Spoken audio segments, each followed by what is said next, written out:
আপনি কেন গুনাহ ছাড়বেন না? আপনার হায়াত কয়দিন আছে? এই যে ৩-৪ দিনের ঘটনা আপনারা সকলেই জানেন, যে ফেরিঘাটের মধ্যে যে ঘটনাটা ঘটছে, পুরা বাসটা যে উল্টে গেল, ওরা কি জানতো যে ওদের হায়াত আজকে এই পানির মধ্যেই শেষ? কালকে রাতের যে খবর পাইলাম ২৬টা লাশ উদ্ধার হয়েছে। প্রথমে শুনলাম যে ৪টা লাশ, ৪টা মৃতদেহ, এরপরে ১৪টা। কালকে রাতের ঘটনা হলো, কালকে যেটা তথ্য আসছে যে ২৬টা লাশ উদ্ধার হয়েছে। যারা কিছুক্ষণ আগ মুহূর্তেও জানতো না যে তাদের মৃত্যু এইভাবে হবে, ফেরির মধ্যে উঠতে যাবে আর এই ফেরি থেকে বাসটা পানির মধ্যে ডুবে যাবে আর সেখান থেকে তারা আর বের হতে পারবে না, তাদের মৃত্যু হয়ে যাবে, এটা কেউ জানতো না। হায়াতের কোনো গ্যারান্টি নাই।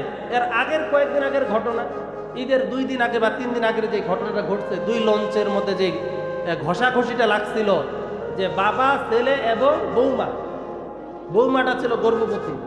আপনারা হয়তো সকলেই দেখেছেন যে লঞ্চটা যখন আরেকটা লঞ্চে ঘেঁষে নিয়ে যাচ্ছিল, সন্তানের তো অর্ধেকটা নিয়ে নিছে, সন্তানের 2টা পা নিয়ে চলে গেছে, আর বাকি বডিটা লঞ্চের উপরে আছে।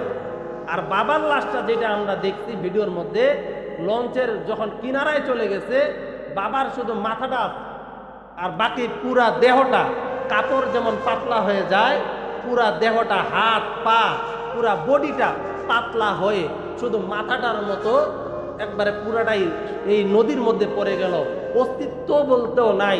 অনেক দিন পরে সেটা এক ঘাটের মধ্যে পাওয়া গেছে, দেখা যায় শুধু মাথাটা আছে। যে মৃত্যুর কোনো গ্যারান্টি নাই, কখন মৃত্যু চলে আসবে আপনিও জানেন না, আমিও জানি না। কেন আমরা গুনাহ ছাড়বো না? কেন আমরা তওবা করব না? আফসোস, আপনি যেই মানুষটা এখন সুস্থ, আপনার ভিতরে আপনি জানেন মৃত্যু আসবে, আপনি জানেন গুনাহের কাজে আপনি জড়িত, এরপরও আপনি গুনাহ ছাড়তে পারতেছেন না। এর কারণ হলো আপনি এখনো প্রকৃতভাবে কল্পনা করেন নাই, আমি যদি মারা যাই, আমি যদি জাহান্নামী হই, অনন্তকাল আমাকে জাহান্নামে জ্বলতে হবে, এই বিষয়টা আপনার ভিতরে এখনো আসে নাই। যদি প্রকৃত আসতো তাহলে আপনি কখনোই গুনাহের কাজে জড়িত থাকতে পারতেন না। আরে ভাই, কেন গুনাহ ছাড়বেন না? আপনার কবরের হিসাব আপনাকে দিতে হবে। আপনার বাবা আপনার হিসাব দিবে না, আপনার মা আপনার হিসাব দিবে না। আপনার চিন্তা আপনাকে করতে হবে। আপনাকে মানুষ বলুক পীর সাহেব, আপনাকে মানুষ বলুক বেশি ইবাদত করেন, মানুষ যা বলুক বলুক, আপনার চিন্তা আপনাকে করতে হবে। কারণ যখন আপনি মারা যাবেন, সকলেই মসজিদে এলান করবে অমুক ব্যক্তি দুনিয়ায় নাই, চলুন জানাজার নামাজে শরীক হই। জানাজার নামাজে ওইখানে রাইখা হয়তোবা বাবাই অথবা ছেলে বলবে, আমার বাবার প্রতি যদি কারো দাবি থাকে তাহলে আপনারা বললেন আমি দিয়া দিব, অথবা মাফ করে দিয়েন, এতটুকুই তাদের সীমাবদ্ধ। আপনি মারা যাওয়ার পরে 3 দিন পরে গিয়া হয়তোবা হুজুরদেরকে ডাইকা কোরআনুল কারীম খতম করবে, আর পাবলিককে হয়তো বিরিয়ানি রান্না করে খাওয়াবে, হয়তোবা পরের বছর গিয়া একটু হুজুরের কাছে দোয়া করে নিবে, 3য় বছর গিয়া হয়তোবা নিজে নিজে একটু দোয়া করবে। এরপরে এমন হবে আপনার সম্পদ তারা ভক্ষণ করতেছে, যেই সম্পদ তাদের হাতে দিতে গিয়া আপনি নামাজ পড়তে পারেন নাই, যেই সম্পদ তাদের হাতে দিতে গিয়া আপনি রোজা রাখতে পারেন নাই, আপনি আপনার জাহান্নামকে ওয়াজিব করে নিয়েছেন, সেই সন্তানটাও টাকার মালিক হইয়া, সম্পদের মালিক হইয়া একবারের জন্য আপনার জন্য সদকা করবে না, আপনার জন্য কোনো দান করবে না, আপনার জন্য দোয়া করবে না। তারাও আপনাকে ভুলে যাবে, কিন্তু ভুলবে না আমার আল্লাহ, ভুলবে না কবর, ভুলবে না জাহান্নামের ফেরেশতারা। আপনি মৃত্যুবরণ করার সঙ্গে সঙ্গে ফেরেশতারা জাহান্নাম থেকে আসবে, পচা গান্দা চোটের বস্তা নিয়ে আইসা আপনার রূহটাকে বের করবে। রূহটা থলির মধ্যে নিয়া এই পচা কাপড়ের মধ্যে পেঁচাইয়া, পচা এই গান্দা একেবারে চোটের মধ্যে, নোংরা চোটের মধ্যে রূহটাকে রাইখা যখন আসমানের দিকে নিয়ে যাবে, সমস্ত ফেরেশতারা লানত করবে, দুর্গন্ধযুক্ত এই রূহকে আল্লাহ তাআলা না মাফ করুক, তার প্রতি আল্লাহ তাআলা গজব দেখ, এইভাবে আপনার উপর লানত করবে। আপনি মৃত্যুবরণ করার সঙ্গে সঙ্গে আপনার সমস্ত কিছু বিফল হয়ে যাবে, আপনার কোনো শক্তি থাকবে না, আপনার কোনো অর্থ থাকবে না, আপনার কোনো দাম্ভিকতা থাকবে না, আপনি একেবারে নাদান, একেবারে ফকির, একেবারে অকেজো হয়ে যাবেন। এইভাবে আপনি জাহান্নাম পর্যন্ত পৌঁছাবেন। আল্লাহ আমার তো ভুল হয়েছে, আপনি আমাকে একটু জমিনে পাঠান, আমাকে একটু পাঠান। ওয়া আনফিকু মিম্মা রাযাকনাকুম মিন ক্বাবলি আন ইয়াতিয়া আহাদাকুমুল মাউত ফায়াকুলা রাব্বি লাউলা আখরতানি ইলা আজালিন করিব। আয় আল্লাহ, আপনি আমাকে আবারও দুনিয়ায় পাঠান। আল্লাহ বলবে, এই আয়াতে বলছে আমি আল্লাহ যা দান করছি, আমি আল্লাহ যে সম্পদ দিয়েছি তা আল্লাহ রাস্তায় ব্যয় করো, তা আল্লাহ রাস্তায় ব্যয় করো। মৃত্যু আসার পূর্বে, মৃত্যু আসার পূর্বে, কারণ কি মৃত্যু যখন চলে আসবে আপনি বারবার বলবেন, আল্লাহ আমাকে একটু সুযোগ দেন, আমি দুনিয়ায় যাব, আমি ইবাদত করব, আমি ভুল করেছি, আমি নামাজ পড়ি নাই, আমি জাকাত দিই নাই, আমি রোজা রাখি নাই, ও আল্লাহ আমার একটু অবকাশ দিন, আমি দুনিয়ায় যাব, আমি ইবাদত করব। আল্লাহ ভালো করে জানে এই নাদান, এই গুনাহগার, এই শয়তান আবারও দুনিয়ায় যদি আসে, আবারও আমার নাফরমানি করবে, আবার গুনাহের কাজে জড়িত হবে, আমি আল্লাহ নাফরমানি করবে, আমার হক আদায় করবে না। আল্লাহ বলে, বান্দা একবার যখন আজরাইল চলে আসবে, পিছনে ফিরার আর সময় পাবি না, একবারও সময় পাবি না।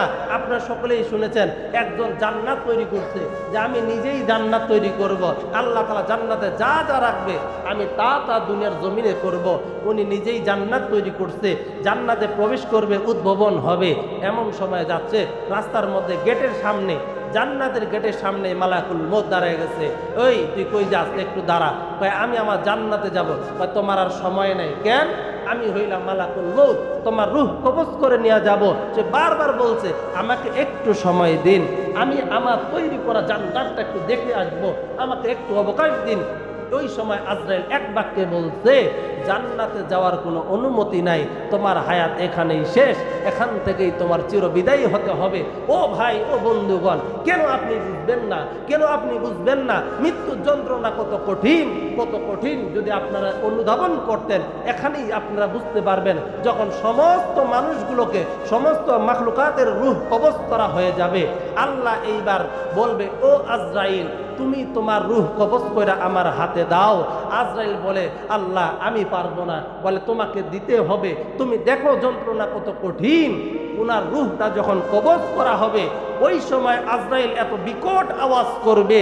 কিতাবের মধ্যে পাওয়া যায়, হাদিসের মধ্যে পাওয়া যায়, আজরাইল আলাইহিস সালাম রূহ কবজ করার সময় যে বিকট আওয়াজটা করবে, যদি ইসরাফিল আলাইহিস সালাম সিংহায় ফু না দিত, তো এই বিকট আওয়াজটাই কুয়ের কাইমুকাম হইয়া সমস্ত মানুষ মৃত্যুবরণ করার জন্য, আসমান জমিন ধ্বংস হওয়ার জন্য, পাহাড় পর্বত তুলার মতো উড়ার জন্য তার একটা বিকট আওয়াজই যথেষ্ট হইত। সুবহানাল্লাহ। এত কঠিন মুহূর্ত আমাদের জিন্দিগি দিয়ে পার হবে। এত কঠিন মুহূর্ত আপনারা শুনেছেন, নবীজি সাল্লাল্লাহু আলাইহি সাল্লামের রূহ যখন কবজ করা হচ্ছে, নবীজির রূহটা যখন বুক থেকে নিয়ে, সিনা থেকে নিয়ে নাভি পর্যন্ত বের করা হচ্ছে, নাভি পর্যন্ত নিয়ে যাওয়া হচ্ছে, নবীজির শরীর ঘেমে ঘেমে ঘামগুলো বের হয়ে আসতেছে। জিব্রাইল সাল্লাম নবীজির চেহারা থেকে চেহারা ফিরাই নিলেন।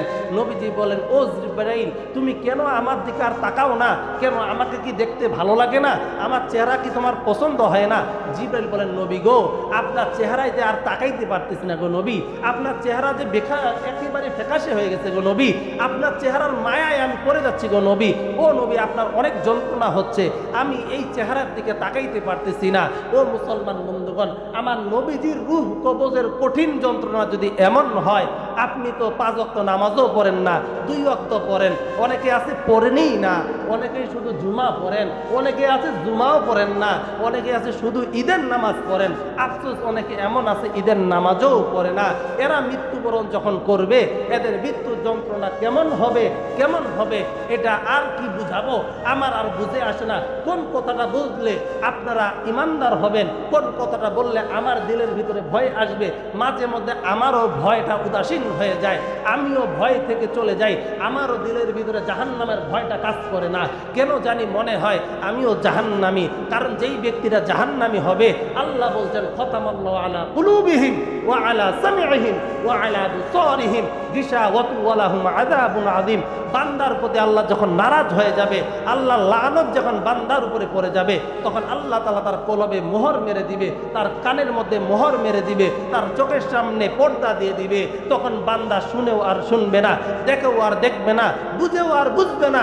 এই দিনটা আসার আগেই বান্দা, চোর বক্তবলীর বাবারা, এখনো সময় আছেন, ফিরে আসুন।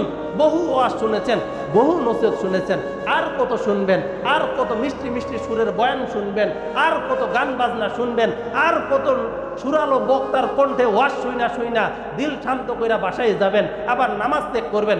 আসুন এই চিন্তা বাদ দেই, আসুন আমরা ফিরে আসি, আসুন আমরা জাহান্নামের ভয় নিয়ে চলি। কারণ আমার দাড়িও পেকে গেছে, আমার হাত পা অচল হয়ে গেছে, আমি সেজদা ঠিক মতো দিতে পারি না, রুকুটা ঠিক মতো দিতে পারি না। আমার কি হবে? আমি তো নামাজও পড়ি নাই, এখন আমি নামাজ পড়তে শিখেছি, এখন আমি বুঝেছি জাহান্নাম কি জিনিস। এখন আমি যে ইয়ানফসি করতেছি, আফসোস এই ইয়ানফসি আমার কতটা কাজে আসবে এর কি গ্যারান্টি আছে?